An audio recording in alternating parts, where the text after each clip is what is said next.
Let's now simplify a complex fraction that has a trinomial denominator and see how that will change our work. Now, if we adhere to the tenets of method number one, we're going to treat the numerator and the denominator separately. We're going to look at the numerator as its own rational expression and the denominator as its own, in this case, combination of rational expressions.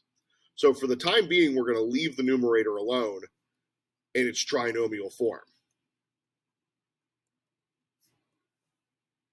Looking at the denominator, we see the two separate denominators of y plus 7 and y minus 2. Both of those individual fractions in the denominator need to be adjusted so that they have that common denominator. The first fraction needs the y minus 2 denominator included in its numerator, and the second fraction needs the y plus 7 included in its numerator and its denominator. Combining the denominators together, combining the two rational expressions in the larger denominator together, we get 5y minus 10 from that numerator, 4y plus 28 from that numerator.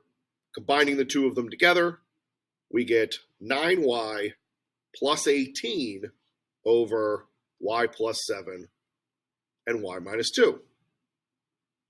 Now that I am in the form of a rational expression divided by another rational expression, this is where I can divide my rational expressions. So I have 2y over y squared plus 5y plus 14 times, flip over to the reciprocal, the divisor, leaving me with 9y plus 18. This denominator factors to exactly those two factors. Isn't that convenient? That we had from the denominator from the beginning. So we're going to simplify those y plus 7s and those y minus 2s, leaving us with 2y over 9y plus 18. Now you really should rewrite that denominator. It is best practice to keep the factoring going until you know there's nothing else.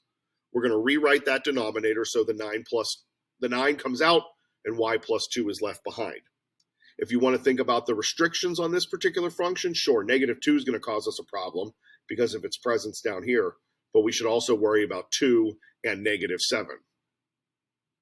So method number one more time, requires us to look at the numerator and denominator separately. It just so happens that when we created the common denominator here, it matched the denominator from the numerator. Was the question designed to work that way? Sure, you like to see those simplifications as you go. But the reality is that's why we need to keep making sure that we're factoring at every step, because we want to make sure we're not missing anything as we proceed. Get it down to a rational expression divided by another rational expression, and then multiply by the reciprocal to finish the question.